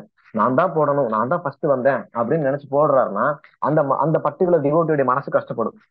பாக்குறவங்க என்ன நினைப்பாங்க, பிரபுபாதருக்கு மாலை போடுறது இவங்க 2 பேரும் சண்டை போடுறாங்கன்னு நினைப்பாங்க. அப்ப நான் இவங்க 2 பேரை பார்த்து என்ன நினைப்பாங்க, இவங்க டிவோட்டியான்னு நினைப்பாங்களா? இல்ல, இவங்க இந்த மாதிரி ஒரு டிவோட்டி இருக்கிறாங்க அப்படின்னு நினைப்பாங்க. சேவை செய்யறதுல பற்று இருக்கக்கூடாது. சேவை செய்யணும் அப்படிங்கிற அந்த மனோநிலையில பற்று இருக்கணும். எனக்கான ஒரு வாய்ப்பு கிடைச்சா சேவை செய்யணும், அதுல எந்த தவறும் கிடையாது. அதை நான் தான் செய்யணும். உதாரணத்துக்கு நான் தான் கீர்த்தன் பண்ணணும், நான் தான் மிருதங்க வாசிக்கணும், நான் தான் கர்த்தால் வாசிக்கணும். சோ இந்த மாதிரி ஒருத்தருக்கு பற்று இருந்ததுன்னா அது மம, என்னுடையது, அல்லது அகங்காரம், என்னை சார்ந்தது அப்படிங்கிற பற்று தான். அது டிவோஷனல் சர்வீஸ் மாதிரியே தெரியும். ஆனா சூட்சமமான விஷயம் அதான் நிர்மம நிரஹங்கார. இந்த நிர்மம நிரஹங்கார சம துக்க சுகக்ஷமி. ஆனா இந்த பற்று இல்லாம இருந்தா துன்பம் வராதுன்னா, நமக்கு பற்று இல்லைன்னா அந்த சூழ்நிலை வரும், தடை வரும், ஆனா அதனால பாதிக்கப்பட மாட்டோம். அந்த அந்த குறிப்பிட்ட சேவையை விட்டுருவோம். அந்த சமயத்துல அந்த தருணத்துல விட்டுட்டு வேற சேவையில நம்மளுடைய மனதை ஆழ்த்திக்குவோம். சோ அதனால நம்ம அந்த சூழ்நிலை நமக்கு வராதுன்னு சொல்ல முடியாது, வரும். அதனால நான் பாதிக்கப்பட மாட்டேன். மழை வரும்போது கொடை பிடிச்சுக்கிற மாதிரி, மழை வராம இல்ல, அந்த மழை என் மேல நான் விழாம நான் பாதுகாத்துக்கிறேன், குடை அப்படிங்கிற மாதிரி. அந்த மாதிரி இந்த பக்தி தொல்ல இந்த நிர்மம நிற ஹங்கார அப்படிங்கிறது ஒரு குடை மாதிரி. சோ மழை வராம இருக்காது, மழை வரும், ஆனா கொடை பிடிச்சுக்கலாம். அந்த மாதிரி துன்பகரமான தடைகள் எல்லாம் வராம இருக்காது, அவமானப்படுத்துற மாதிரியான சொற்கள் வராம இருக்காது, வரும். ஆனா அதனால நான் பாதிக்கப்பட மாட்டேன். சோ அந்த மாதிரி தனக்கு வரக்கூடிய சூழ்நிலையில பற்று இல்லாம ஒருத்தர் நிர்மம நிரஹங்கார சம துக்க சுகக்ஷமி, இந்த மாதிரி இருந்தா சம துக்க சுகக்ஷமி. சமையல கட்டுப்படுத்திக்கலாம். எப்படி? துன்பத்திலும் இன்பத்திலும் அது சரிசமத்தோட நாம பார்க்க முடியும். சந்துஷ்ட சததம் யோகி, எப்பவுமே சந்துஷ்டா அப்படின்னா திருப்தி. சததம் யோகி, ஒரு யோகியான ஒரு பக்தனாரும் எப்பவுமே திருப்திகரமா இருக்கலாம். யதாத்மா திருட நிச்சயிக்க, திடமான உறுதியோட அந்த பக்தி தொண்டை பயிற்சி பண்ணலாம். சம துக்க சுகக்ஷமி சந்துஷ்ட சததம் யோகி யதாத்மா திருட நிச்சயக மை அர்ப்பித மனோபுத்தி,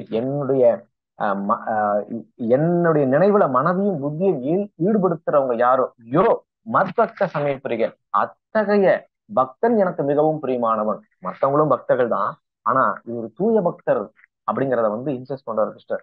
இந்த மாதிரி யாரெல்லாம் என்னுடைய பக்தத்துல ஈடுபடுறாங்களோ அவங்க எனக்கு மிகவும் பிரியமான பக்தன் அப்படிங்கிறத இந்த ஸ்லோகத்து மூலமா கிருஷ்ணர் சொல்றார். ஹரே கிருஷ்ணா.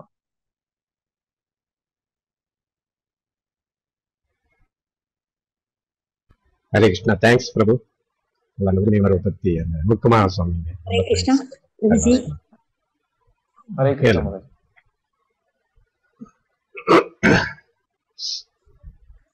ஹரே கிருஷ்ணா. பிரணாமம் பிரபு. பிரணாமம். ஹரே கிருஷ்ணா பிரபு.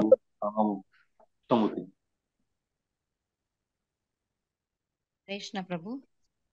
ஹரே கிருஷ்ணா. இப்போ பற்றுன்னு சொல்றோம். பற்று இப்போ நம்ம பசங்க நல்லா படிக்கணும், நல்லா படிச்சு மேல மேல வரணும், நல்ல வேலையில போகணும், அப்படி அதுவும் ஒரு பற்று தான் அப்படின்னு பற்றுன்னு எடுத்துக்கணுமா? அது அவங்கள படின்னு ரொம்ப சொல்லி சொல்லி நம்ம கஷ்டப்படுத்துறோம். படிச்சாதான் நல்லா வர முடியும், நல்ல நிலைமையில வர முடியும்னு நம்ம சொல்றோம். அது பௌதிக இதுதான். பட் அது எப்படி நம்ம எடுத்துக்கிறது? அது கொஸ்டின்ல உங்களுடைய மவுத்ல இருந்து ஆன்சர் வந்துச்சு, அது பௌதிகம்னு. பௌதிகத்தின் மேல பற்று வச்சீங்க அப்படின்னா அப்புறம் எப்படி நீங்க மேல வர முடியும்? நீங்க உடல்னு நினைச்சா பௌதிகமான சூழ்நிலையில மேல வரலாம். திருதராஷ்டிரன் மாதிரி ராஜா ஆகலாம், துரியோதனன் மாதிரி இளவரசன் ஆகலாம், மற்ற துரியோதனாதிகளுக்கு கிடைச்ச அந்த ராஜ்யம், பரிபாலனை, சொத்து, சுகம், பெயர், புகழ் இதெல்லாமே கிடைக்கலாம். அப்கோர்ஸ் அதுக்கு நீங்க முயற்சி பண்ண அதெல்லாம் கிடைக்கலாம். ஆனா அதனால நீங்க ஆன்மீகத்துல முன்னேறுவீங்களா அப்படின்னா கண்டிப்பா கிடையாது. உங்களுக்கு எது வேணும் நீங்க தான் சூஸ் பண்ணணும். அதை நான் சொல்ல முடியாது. இதெல்லாம் பௌதிக மாதாஜி, இதுக்கெல்லாம் எதுக்கு நீங்க பற்று வைக்கிறீங்கன்னு நான் சொல்லக்கூடாது. அது நான் பற்று இல்லாம இருக்கிறது என்னுடைய ரெஸ்பான்சிபிலிட்டி. இதோட விளைவுகள் வேணா நான் சொல்லலாம். திருதராஷ்டிரன் மாதிரி தன்னுடைய மகன்கள் தன்னுடைய மகனான துரியோதனன் இளவரசன் ஆகணும்னு நினைச்சாரு. தன்னுடைய மகன் இளவரசன் ஆகணும்னு நினைக்கிறது தப்பான்னு கேட்டீங்கன்னா தப்பு கிடையாது. அவர் ஆனாரு, அவங்களுக்கு ராஜ்யம் கிடைச்சது, பதவி கிடைச்சது, பெயர், புகழ் எல்லாமே கிடைச்சது, அதிகாரம் கிடைச்சது. இதுதான் வாழ்க்கை, இதுதான் இயல்பு அப்படின்னு நினைச்சாரு. ஆனா கடைசியில என்ன ஆனாரு? இந்த கர்வத்தினால தொடை கிழிஞ்சு துரியோதனன் இறந்து போனாரு. திருதராஷ்டிரன் என்ன பண்ணாரு? கடைசியில யார துச்சமா நினைச்சாரோ, மாமகா பாண்டவா செய்த அவங்கள துச்சமா நினைச்சாரோ அவங்க கையில எச்சி சாப்பாடு சாப்பிடுற மாதிரி ஒரு சூழ்நிலை வந்துருச்சு. ஆக்சுவலி பௌதிகத்திலே அது வந்துருச்சு. பௌதிகமா இருந்தாலும் கூட நிரந்தரம் கிடையாது. துக்காலயம் அசாஸ்வதம். துக்காலயம் துன்பங்கள் நிறைந்ததுதான். அது பௌதிகவாதியா இருந்தாலும் சரி, ஆன்மீகவாதியா இருந்தாலும் சரி, துன்பங்கள் வரும். ஆனா தூய பக்தனுக்கு அந்த வரக்கூடிய துன்பத்தினால அவர் பாதிக்கப்பட மாட்டார். தூய பக்தனுக்கு கூட துன்பம் வரும்னு சொல்ல முடியாது. சோ அப்படி இருக்கும்போது பௌதிகவாதிகளை பத்தி என்ன சொல்றது? சோ பௌதிக கல்வி பத்தி என்ன சொல்றது? ஜென்மைஸ்வர்ய சுத ஸ்ரீபி ஏதமான மதகப்புமான் நைவா ஹர்ஹதி அபிதாதும் வை துவாம் அகிஞ்சன கோச்சரம். குந்தி மகாராணி பிரார்த்தனை பண்றாங்க கிருஷ்ணர் நோக்கி. முதல் காண்டத்துல வருது 8வது அத்தியாயத்துல, கிட்டத்தட்ட 36வது ஸ்லோகம் நினைக்கிறேன், 36வது அல்லது 26வது ஸ்லோகம் நினைக்கிறேன். ஜென்ம ஐஸ்வர்ய சுத்த ஸ்ரீபிர். ஜென்மம்னா நல்ல பிறப்பு, பிராமணனுடைய குலத்துல பிறக்கிறது. சுத்த அப்படின்னா அழகா பிறப்பு, நல்ல அழகா பிறக்கிறது. ஸ்ரீபீர் அப்படின்னா செல்வத்தோட பிறக்கிறது. ஜென்ம ஐஸ்வர்யா செல்வம் தானே பிறக்கிறது. சொத்தனா கல்வி. சோ நல்ல கல்வியாலனா பிறக்கிறது, அதாவது நல்ல கல்வி கற்கக்கூடிய சூழ்நிலையில பிறக்கிறது. ஜென்ம ஐஸ்வர்ய சுத்த ஸ்ரீபீர் ஏத்தமான மதக புமான். மதம்னா கர்வம். யானைக்கு கோவம் தான் அதுக்கு பேர் மதம்னு சொல்லுவாங்க. அந்த யானைக்கு ஏன் கோவம் அவ்வளவு வருதுன்னா, நான் தான் பெரிய உடல் வச்சிருக்கேன், நான் யானை, நான் என் கண்ணு முன்னாடி யார் வந்தாலும் அதை நான் வந்து அழிச்சிருவேன், யாரா இருந்தாலும் அழிச்சிருவேன், எதா இருந்தாலும் அழிச்சிருவேன். அதனால கோவம் வந்து என்ன பண்ணும்னா, ஒரு தோட்டத்துக்குள்ள பூந்துச்சுன்னா அது வந்து தோட்டத்தையே சிதைச்சிடும். எவ்வளவு மரம் செடி கொடி காய்கறிகள் பழங்கள் இருந்தாலும் அதை சிதைச்சிடும். அதுக்கு கர்வம் காரணம். அந்த மாதிரி இந்த பிராமணர்களுக்கு எல்லாம் பாத்தீங்கன்னா, பகவத்கீதை பத்தி நீங்க சொன்னீங்கன்னா, எனக்கே பகவத்கீதை தெரியும், நான் டெய்லி பகவத்கீதை பாராயணம் பண்றேன்னு சொல்லுவாங்க. அவங்களுக்கு உபதேசமே பண்ண முடியாது. பிராமணர்களா இருப்பாங்க, ஆனா அவங்க வந்து காஃபி சாப்பிடுவாங்க, வெங்காய பூண்டு போட்டுல சமைப்பாங்க, நான்வெஜ் சாப்பிடுவாங்க, இப்ப ஸ்மோக் பண்றாங்க, ட்ரிங்க்ஸ் பண்றாங்க, டிவி பாக்குறாங்க, நியூஸ் பேப்பர் படிக்கிறாங்க, எல்லாம் பண்றாங்க. ஆனா நீங்க போய் அவங்களுக்கு உபதேசம் பண்ணீங்க இதெல்லாம் தப்புன்னா, எங்களுக்கு தெரியுங்க, நாங்க பகவத்கீதை பாராயணம் பண்றோங்க, நாங்க பிராமின் ஃபேமிலின்னு சொல்லிடுவாங்க. ஒரே வார்த்தையில் முடிச்சிருவாங்க.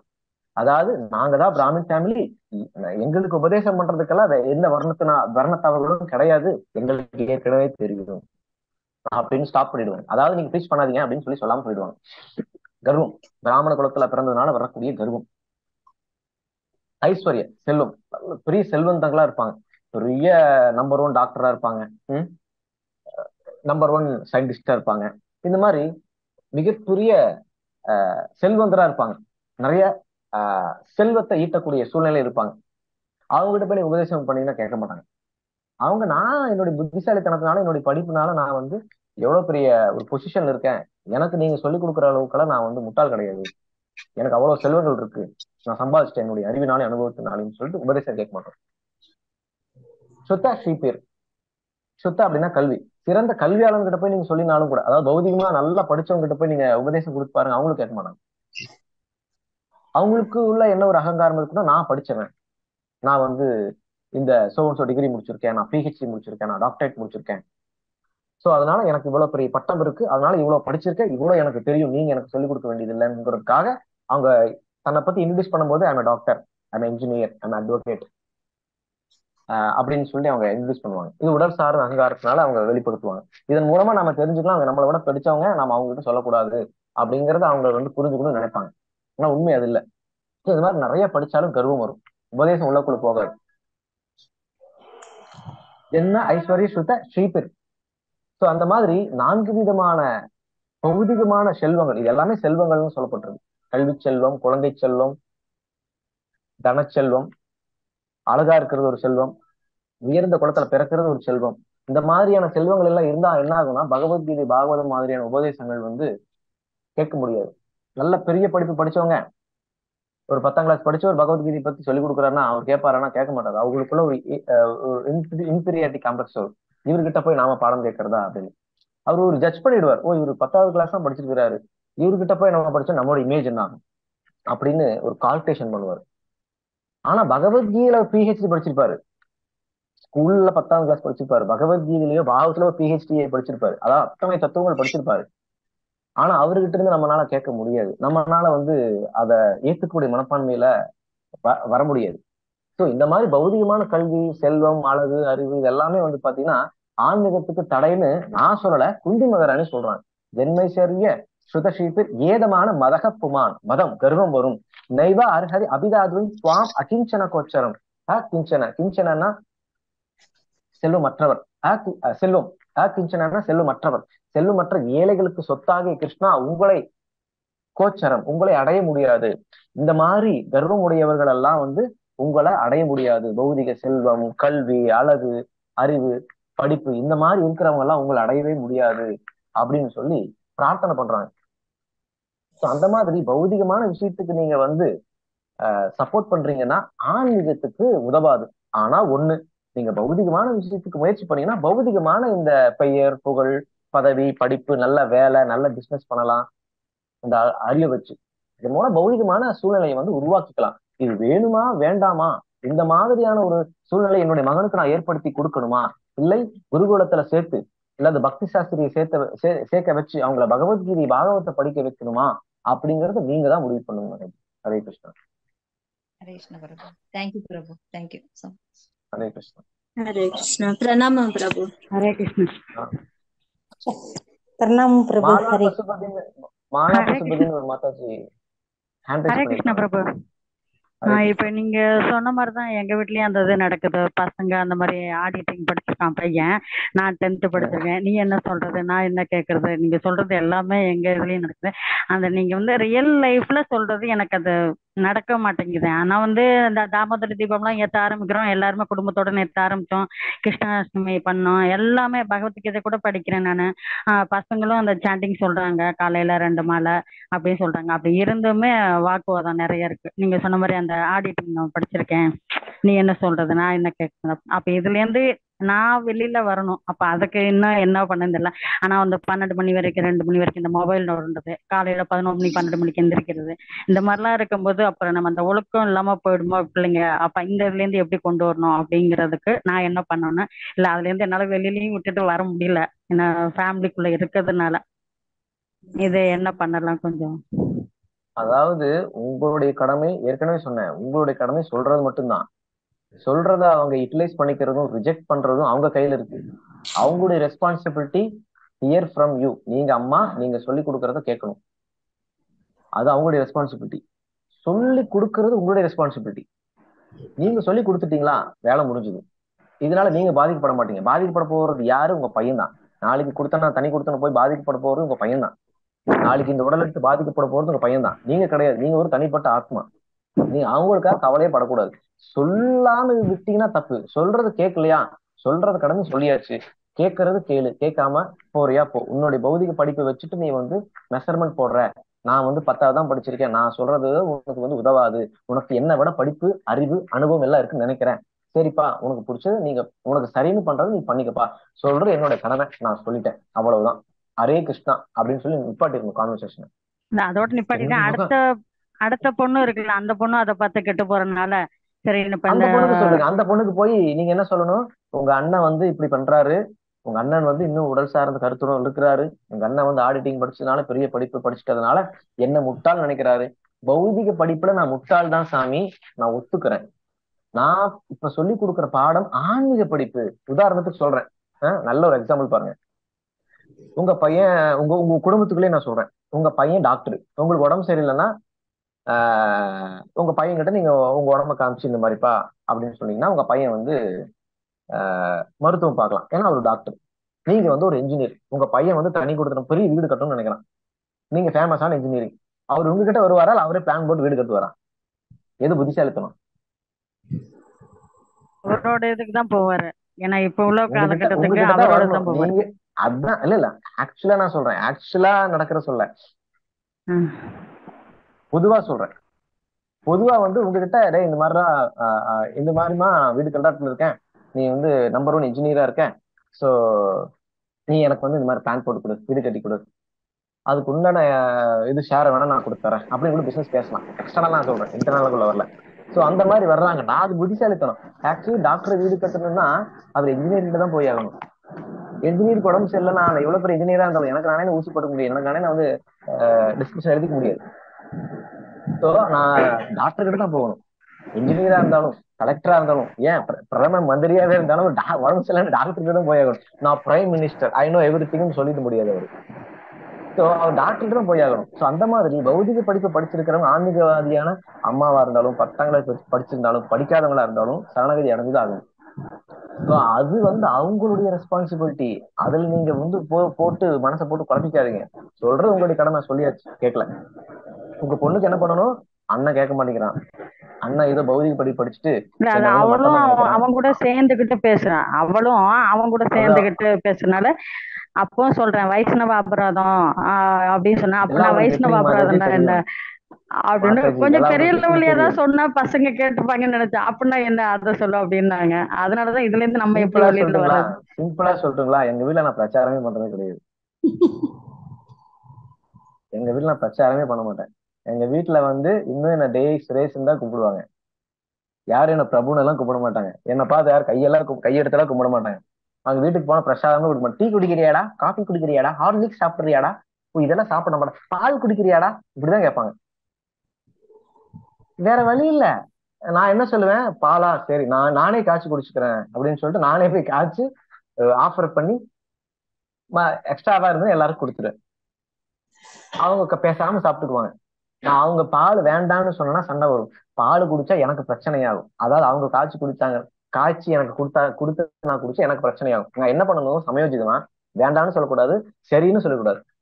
நான் எனக்கு குக் பண்ண தெரியும், பால் தானே நான் காய்ச்சிக்கிறேன்னு சொல்லிட்டு நான் போய் காய்ச்சி அதை ஆஃபர் பண்ணி அதை எல்லாருக்கும் ஒரு டம்ளர் குடிச்சோன்னா சந்தோஷப்படுத்துவாங்க. என்னடா இந்த அளவுக்கு மாறிட்ட அப்படிமா, அதை அவங்க பிரசாதமா சாப்பிடுவாங்க. ஸோ அப்ப என்ன ஆகும்னா அவங்களுக்கு ஏதோ பண்றான்ல சுரேஷ் வந்து என்னதான் இருந்தாலும் மாறிட்டான், தப்பு சொல்ல முடியாது. ஏன்னா அவங்களுக்கு நான் வேலை செஞ்சுட்டேன், ஆக்சுவலி அவங்கள காம்ப்ரமைஸ் பண்ணிட்டேன். சோ அப்ப என்ன ஆகும்னா அந்த இடத்துல ப்ராப்ளம் வராது. நான் டிவோட்டி, நான் வந்து பிரசாதம் தான் சாப்பிடுவேன், நீங்களாம் கருமி, நீங்க வேணா பால் சாப்பிடுங்க, நான் பிரசாதம் சாப்பிடுறேன் அப்படி சொல்லக்கூடாது. அது ப்ரீச்சிங் கிடையாது. அது வந்து நம்மளை பத்தி ப்ரீச் பண்ற மாதிரி, நான் டிவோட்டியும் ப்ரீச் பண்ற மாதிரி ஆயிடும். நான் டிவோட்டின்னு ப்ரீச் பண்ணக்கூடாது. கிருஷ்ணரை தான் டிவோட்டின்னு ப்ரீச், கிருஷ்ணரை பத்தி தான் பிரச்சாரம் பண்ணணும். கிருஷ்ணர் முழுமுதற் கடவுள் ப்ரீச் பண்ணணும். இப்ப என்ன பண்ணணும், எப்படி கிருஷ்ணர் முழுமுதற் கடவுள்லாம் சொல்லக்கூடாது. கிருஷ்ணனுடைய பிரசாதத்தை அவங்களுக்கு நைஸா கொடுத்துடணும். சமைச்சு ஆஃபர் பண்ணி சர்வ் பண்ணீங்கன்னா யாராவது சாப்பிட மாட்டேன்னு சொல்லுவாங்களா? சமைச்சு ஆஃபர் பண்ணி நீங்க சர்வ் பண்றீங்க, உங்க வீடு தான், நீங்க சர்வ் பண்றீங்க. எங்க வீட்டுல போனா நான் அதான் பண்ணுவேன். நான் போய் 2 நாள் போயிருக்கேன்னா போன் பண்ணி சொல்லிடுவேன். உங்க வீட்டுல வந்து நான்வெஜ் எடுக்க மாட்டாங்க, வீட்டை சுத்தம் பண்ணி வச்சிருவாங்க. நான் போனவொன்னா காலையில யாருக்கு என்ன வேணும்னு சொல்லுங்கன்னு லிஸ்ட் கேட்டு அந்த லிஸ்ட் எடுத்து அவங்கள வந்து காய்கறி கழுவி கொடுங்க, அரிசி கழுவி கொடுங்க மட்டும் தான் சொல்லுவேன்.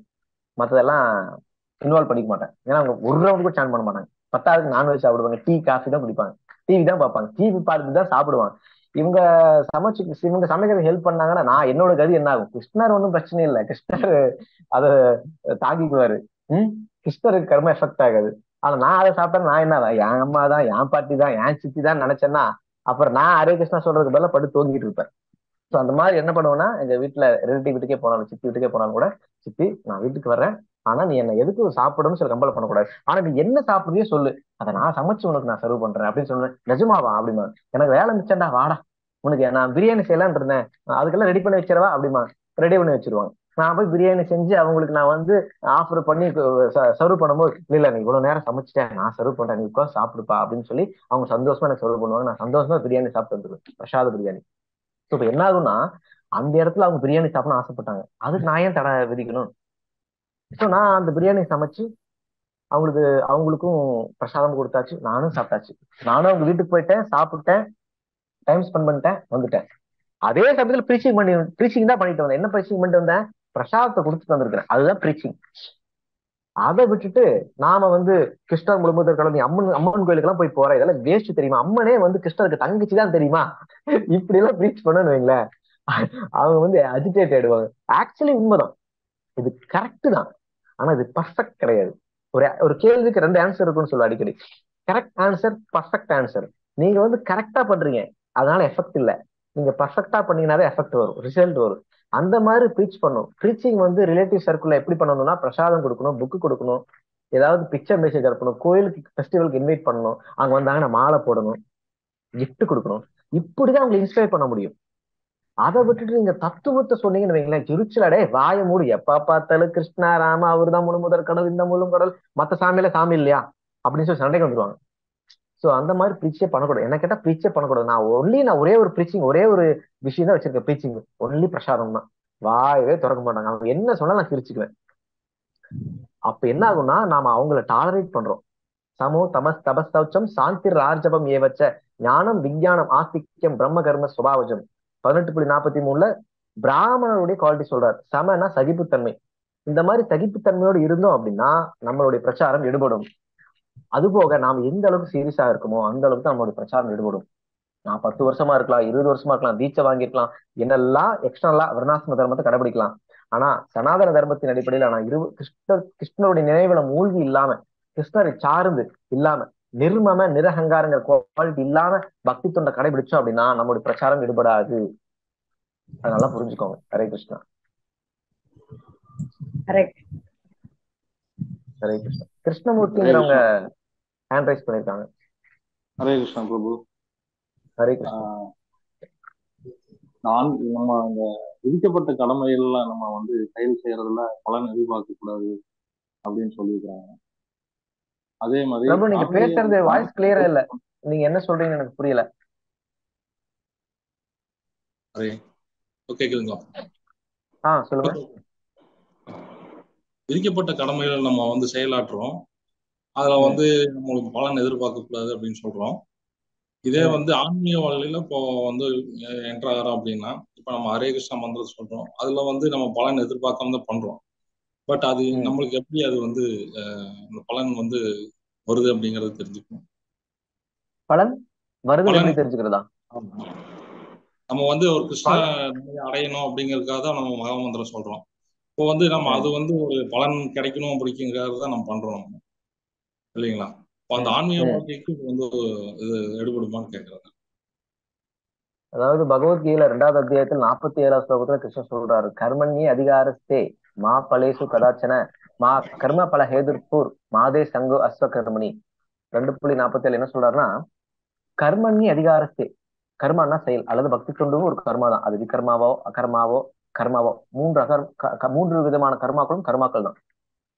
சோ கர்மண்யே அதிகாரத்தை, நான் சேவை செய்வதற்கு அல்லது செயல் செய்வதற்கு எனக்கு அதிகாரம் உண்டு. ஒரு பாயிண்ட். மா பலேசு கதாச்சனக, பல அப்படின்னா பலன்கள். மா பலேசு கதாச்சனக, அதன் பலன்களில் எனக்கு எந்த விதமான அதிகாரமும் கிடையாது. ஏன்னா செயல்களின் பலன்களை கொடுக்கறது வந்து ஒன்னும் தேவர்கள் இல்லைன்னா கிருஷ்ணர். பௌதிகமான செயல்களுக்கு பலன்களை கொடுக்கறது தேவர்கள், ஆன்மீகமான செயல்களுக்கு பலனை கொடுக்கறது கிருஷ்ணர்.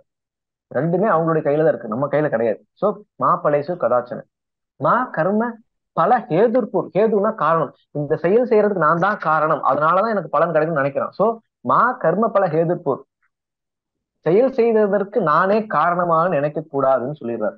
ஏன்னா ஒரு செயல் செய்யறதுக்கு 5 விதமான காரணங்கள் இருக்குன்னு கிருஷ்ண பகவத்கீதையில் சொல்றாரு. அதிஷ்டானாம் ததா கர்த்தா கரணம் ச பிரதக் விதம் விதாஸ்த பிரதக் சேஷ்டா தெய்வம் செய்வார்த்த பஞ்சமம். 18.14 பகவத்கீதையில சொல்றாரு. முடிவு துறவின் பக்குவம்ங்கிற அந்த அத்தியாயத்துல அதிஷ்டானமா இடம், இந்த உடல் தான் இடம், செயல் செய்யறதுக்கு இடம். ஒரு செயல் செய்யணும், ஒரு இடம் வேணும் இல்லையா? ஒரு ஆபீஸ் போடுறோம், எதுக்காக? ஒரு ஒர்க் பண்றதுக்காக. அந்த இடம் தேவைப்படுது. அதிஷ்டானம். ததா கர்த்தா, கர்த்தானா ஆத்மா. இந்த உடல் இருக்கு, உடலுக்கு ஆத்மா இருந்தா தானே செயல் செய்ய முடியும். சோ ஆத்மா. அதிஷ்டானம் ததா கர்த்தா. கரணம், கரணம்னா கைகள், காதுகள், கண்கள், மூக்கு துவாரங்கள், வாய், கால்கள், இதெல்லாமே செயல் செய்யறதுக்கு உபகரணங்கள். சோ கரணம் ச பிரதக் விதம் விவிதாஸ்த பிரதக் சேஷ்டா. பிரதக் சேஷ்டா, சேஷ்டான முயற்சி, பிரதக் சேஷ்டான பெரும் முயற்சி. நீங்க ஒரு பஸ் பிடிக்கணும்னா கூட நீங்க வந்து ஒரு 1/4 மணி நேரம் 1/2 மணி நேரத்துக்கு முன்னாடி எல்லாம் பேக் பண்ணி சாப்பிட்டு எல்லாத்தையும் கரெக்டா பண்ணி அந்த டைமுக்கு முன்னாடி ஓடணும். நீங்க ஃப்ரீயா பண்ணீங்கன்னா பஸ் போயிடும். ஒரு 10 செகண்ட் லேட்டான பஸ் போயிடும். ஸோ ஒரு சின்ன விஷயம் தான் பஸ்ஸுக்கு போறது. 8 மணிக்கு பஸ்னா 7:55 நீங்க இருக்கிற மாதிரி இருக்கணும். 8 மணிக்கு இங்கிருந்து ஓடுனீங்கன்னா பஸ்ஸை பிடிக்க முடியும் இல்லையா? அந்த மாதிரி எந்த ஒரு செயல் செய்யறதா இருந்தாலும் அது பெரும் முயற்சி எடுக்கணும். சாதாரண முயற்சி எடுத்துட்டு பஸ்ஸுக்கு போயிடுச்சுன்னா அந்த முயற்சி பத்தல.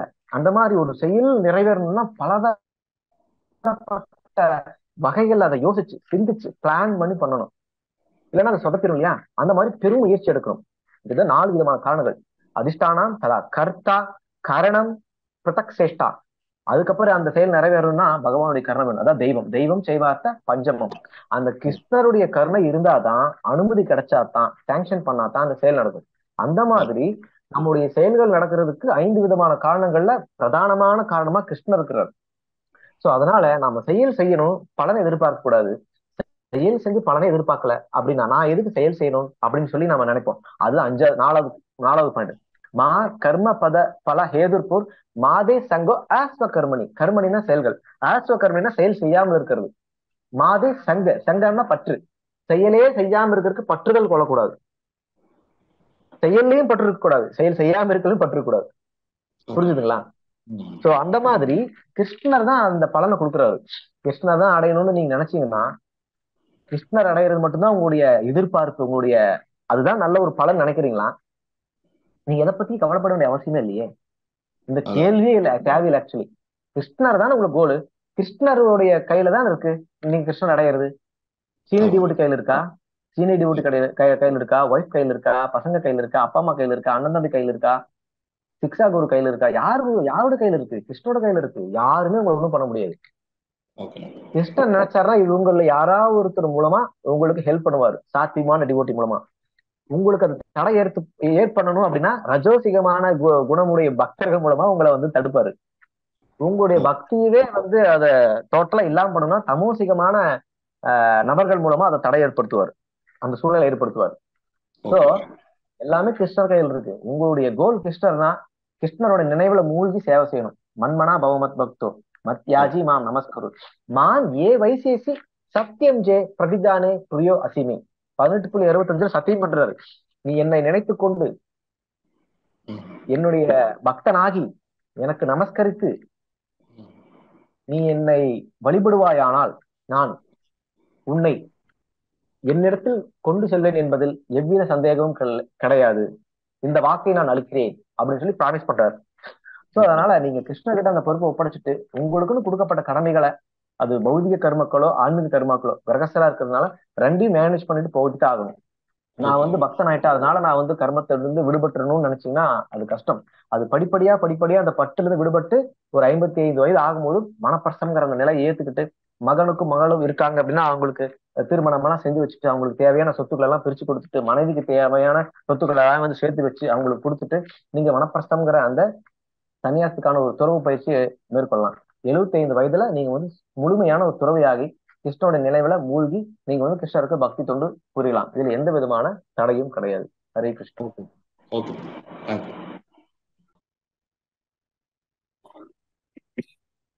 ஹரே கிருஷ்ணா.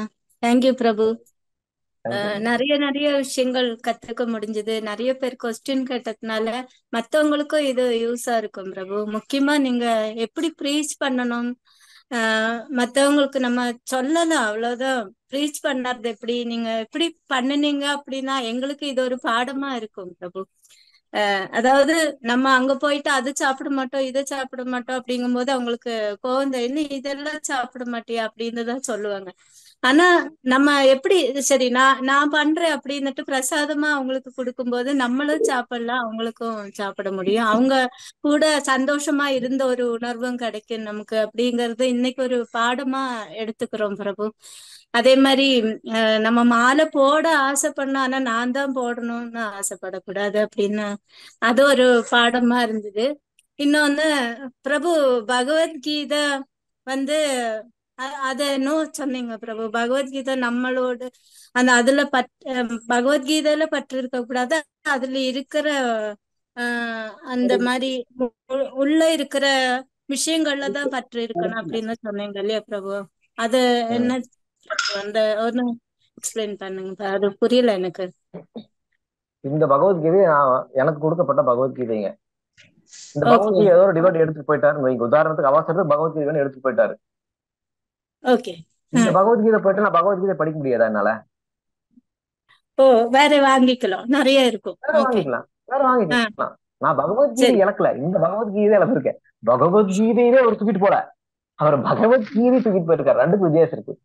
பகவத்கீதை இந்த உலகத்துல ஒன்னே ஒண்ணு இருந்து எடுத்துட்டு போனாதான் அந்த மாதிரி நான் வருத்தப்படணும், அச்சோ போச்சே அப்படின்னு. அந்த மாதிரி அவர் பகவத்கீதையே எடுத்துட்டு போல, பகவத்கீதை எடுத்துட்டு போயிட்டாரு. நான் வேற ஒரு பகவத்கீதை வாங்கிக்கலாம், அந்த பகவத்கீதையை நான் தேடி பிடிச்சு நான் அந்த பகவத்கீதை கருத்துக்கள் மேல பற்று வச்சுக்கலாம். ஆனா இந்த பகவத்கீதை என்னோட இதுன்னு நினைச்சோம்னா மாட்டிக்குவோம். ஏன்னா இந்த பகவத்கீதை என்னுடைய கர்மவினையின் அடிப்படையில நான் போன ஜென்மத்தில் 300 ரூபாய் யாருக்கிட்ட கடன் வாங்கியிருப்பேன், நான் கொடுக்காம செத்துட்டேன். இந்த பகவத்கீதை வேல்யூ 300 ரூபாய். அந்த 300 ரூபாய் கடன் கொடுத்த கடன்காரன் நான் தான் கடன்காரன். கடன் கொடுத்தவர் கொடுத்தவரோட கைக்கு இந்த பகவத்கீதை எடுத்து அவர் யூட்டிலைஸ் பண்ற மாதிரி ஒரு சூழ்நிலை கிருஷ்ணர் ஏற்படுத்திட்டாரு. எனக்கு தெரியுமா? தெரியாது. இந்த எனக்கு பகவத்கீதை வாங்குற காசு இல்ல, எனக்கு பகவத்கீதை கிடைச்சதா சாமின்னு எடுத்து போயிட்டாரு. அவரு கூட டிவோட்டி ஆயிட்டாரு, அதுவே விஷயம். ஆனா எப்படி என்னோட பகவத்கீதை எடுக்கலாம்னு நான் யோசிச்சேன்னா நான் மாட்டிக்குவேன். ஏன்னா என்னுடைய கர்ம வினை எனக்கு தெரியாது. என்னுடைய கர்மத்தை கழிக்கிறதுக்கு கிருஷ்ணன் இந்த பகவத்கீதை மூலமா கடனை கழிச்சிருக்கிறாரு, எனக்கு ஹெல்ப் பண்ணிருக்கிறாரு. ஆனா நான் என்ன நினைக்கிறேன், அந்த ஒரு பர்சன் திருடன், பகவத்கீதை திருடிட்டு போயிட்டான், கொஞ்சம் கூட அறிவில்ல. யாராவது கிருஷ்ணருடைய பகவத்கீதை திருடிட்டு போவான். இப்படி எல்லாம் பேசணும்னா அப்ப நான் யாரு? இந்த பகவத்கீதை மேல இருக்கிற பற்று, அதனாலதான் நான் அப்படி பேசுறேன். சரி, இந்த பகவத்கீதையை போயிடுச்சு, சரி ஓகே, என்னுடைய கர்மவினை காரணம் இந்த பகவத்கீதை 300 ரூபாய் ரூபத்துல போயிடுச்சு அப்படின்னு சொல்லிட்டு நான் வேற ஒரு பகவத்கீதை வாங்கிக்கலாம். 300 ரூபாய் கொடுத்து வாங்கணும். ஏன்னா என்னுடைய கர்மா இருக்கு. அப்ப நான் 300 ரூபாய் செலவு பண்ணிதான் ஆகணும். நான் கஷ்டப்பட்டு பகவத்கீதை வாங்கினேன், அவங்க எனக்கு கிஃப்டா கொடுத்தாங்க, அப்படி இப்படி, இதெல்லாம் வந்து ஸ்பெகுலேஷன். எனக்கு வர்றது எப்படி இலவசமா வருதோ அது போகிறது இலவசமா போகும். அது கிருஷ்ணா முடிவு பண்ணுவார். எனக்கு இலவசமா பகவத்கீதை கிடைக்கும் போது மட்டும் thank you Prabhu, you are very merciful அப்படின்னு சொல்றோம். போனா மட்டும் அந்த மெர்சிஃபுல் போனா மட்டும் நாமே அந்த நன்றி உணர்வு காமிக்கிறது இல்ல கிருஷ்ணர்கிட்ட. கிருஷ்ணருடைய கருணையினால இந்த பக்தர் எனக்கு கிஃப்டா கொடுத்தாருன்னு நான் பாராட்டுறேன். அந்த கிருஷ்ணர் எடுத்தா நான் மட்டும் ஏன் கோபப்படுறேன் கிருஷ்ணர்கிட்ட அல்லது அந்த பக்தர் மேல? கிருஷ்ணர் ஏதாவது ஒரு காரணத்துல எடுத்துக்கிறார், கொடுக்கறதுக்கு எனக்கு ஒரு தகுதி இருக்கு, கொடுத்துருக்கிறார். கொடுக்கறதுக்கான கர்மவினை நான் திருப்திப்படுத்தக்கூடிய வகையில் ஏதோ ஒரு சேவை செஞ்சிருக்கேன், கிருஷ்ணன் எனக்கு கிஃப்டா கொடுத்துருக்காரு, அக்செப்ட் பண்றேன். நான் ஏதாவது தப்பு பண்ணிருக்கேன், புடுங்கிட்டார், அவ்வளவுதான், பகவத்கீதை போயிடுச்சு. இதுதான் அண்டர்ஸ்டாண்டிங். அதை விட்டுட்டு பாசிட்டிவா ஒரு விஷயம் நடக்கும்போது குளோரிஃபை பண்ணிட்டு நெகட்டிவா ஒரு விஷயம் வரும்போது என்ன சொல்றது, கிரிட்டிசைஸ் பண்ணக்கூடாது.